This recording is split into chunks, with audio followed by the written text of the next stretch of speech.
အားလုံးပဲမင်္ဂလာပါဗျာကျွန်တော်နာမည်ကတော့ရှက်ဝေလင်းပါဒီနေ့မှာတော့ပြုလို့ရလွယ်ကူပြီးစားလို့အရန်ကောင်းတဲ့ဟင်းလေးတစ်မျိုးနဲ့မိတ်ဆက်ပေးပါအောင်ပဲဗျပြုလို့ပုံအစင်းစင်းကိုဗီဒီယိုလေးဆုံးအောင်ကျွန်တော်နဲ့အတူတူလိုက်ကြည့်ပေးကြပါအောင်ဗျာပထမဆုံးအနေနဲ့ကြက်ရင်ပုံ120 gram ကိုခုလိုပဲအတုံးလေးလှီးလိုက်ပါတယ်ဗျခုလိုမျိုးကြက်သားလေးကိုအတုံးကြီးကြီးလေးလှီးပြီးသွားပြီဆိုတာနဲ့ကျွန်တော်ရေလေးပူထဲမှာထည့်ပြီးပြုတ်ပြီးမှဖြစ်ပါတယ်ဗျရေလေးပူထဲမှာ9မိနစ်ခန့်6မိနစ်ခန့်ပြုတ်ပြီးရမှာဖြစ်ပါတယ်ဗျကြက်ပြီးတော့အသားလေးငွေညံ့သွားတဲ့အထိပေါ့ခုလိုမျိုးကြက်သားလေးပြုတ်သွားရတဲ့အချိန်မှာခြားတစ်ဖက်မှာကျွန်တော်သွားပြီးတော့လှုပ်ဆက်ရှိရလေးတွေပြင်ဆင်မှာဖြစ်ပါတယ်ဗျပထမအဆင့်အနေနဲ့ကတော့ကျွန်တော်ကြက်သွန်းဖြူ3တက်လောက်ကိုထောင်းပါမယ်ဗျပြီးတော့လည်းရုပ်သီးစိမ်း4,000-5,000လောက်ဆက်ပြီးတော့ထောင်းမှာဖြစ်ပါတယ်ဗျာကျင်းညက်သွားတဲ့အထိပေါ့ကျင်းညက်တဲ့အဆင့်ရောက်ပြီဆိုတာနဲ့ကျွန်တော်ဖက်ဖက်ရွက်လေးမှုရွအောင်လို့ဖက်ဖက်ရွက်လေးကျွန်တော်နည်းနည်းတော့ထည့်ထည့်ပါတယ်ဗျဖက်ဖက်ရွက်ကိုလည်းကျွန်တော်ကျင်းညက်တဲ့အထိထောင်းပေးရမှာဖြစ်ပါတယ်ဗျဟုတ်ပါဗျအခုလိုမျိုးရုပ်သီးစိမ်းလေးကြက်သွန်းဖြူလေးကြည်ပြီးဆိုတာနဲ့ခုနပြုတ်ပြီးတဲ့ကြက်သားလေးကိုကျွန်တော်ဖြတ်ပြီးတော့ထောင်းမှာဖြစ်ပါတယ်ဗျ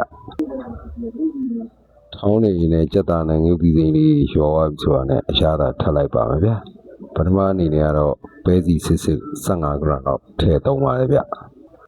ထပ်ပြီးထည့်မှာတော့မပြာရီပေါ့ဗျမပြာရီလည်း15 gram လောက်ထည့်ပါတယ်ဗျဒီကနေ့ကြက်သားမှု3 gram လောက်ထည့်တယ်ဗျကြက်သားမှု3 gram ထည့်ပြီးတော့လည်းရင်းညုံမုတ်က1 gram လောက်ထည့်တယ်ဗျပြီးတာနဲ့တာမြာကြီးတစ်ချမ်းကိုခုလိုပဲအရေးပြစ်ထည့်လိုက်တယ်ပေါ့ဗျာချင်းကတော့အရင်ကြီးမတုံးပါဘူးဗျချင်းကတော့စားကုန်းလောက်လေးပဲထည့်ပေးတာဗျဟုတ်ပါဗျကျွန်တော်ရတာမြေကြီးတဲ့အချိန်မှာပဲကြက်သားလေးကရတာတော်တော်လေးစားလို့ကောင်းနေပါပြီဗျသူ့ရဲ့ရတာလေးကဘယ်လိုပြောရမလဲဆိုရင်တော့ချူမယ်ဆက်မယ်စိတ်မယ်မွေးမယ်ပေါ့ဗျာချူဆက်စိတ်မွေးလေးပါဗျကျွန်တော်ထမင်းပူလေးနဲ့ပဲစားအမြည်လို့ပဲစားပေါ့ဗျာစားလို့ကောင်းပါတယ်ဗျအခုမြင်နေရတာတော့ကျွန်တော်ဆိုင်မှာပွဲထုတ်ပေးနေတဲ့ပုံစံလေးပေါ့ဗျာပလိတ်ထင်ပိုင်းလေးကတော့ကိုယ်စိတ်ကူးစိတ်တန်ရှိလို့ထုတ်လို့ရပါတယ်ဗျကျွန်တော်ကတော့ခွန်တော်အနေနဲ့ကတော့ခင်းကစော့တီလေးနဲ့လူတီအနီလေးတွေပေါ်နေတင်ပေးလိုက်ပါတယ်ဗျ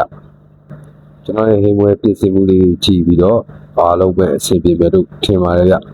နောက်တော့လည်းဗီဒီယိုအသစ်လေးတွေဆက်တင်သွားအောင်မို့လို့ကျွန်တော်ကို like and follow လေးလုပ်ပေးထားကြပါဦးဗျာ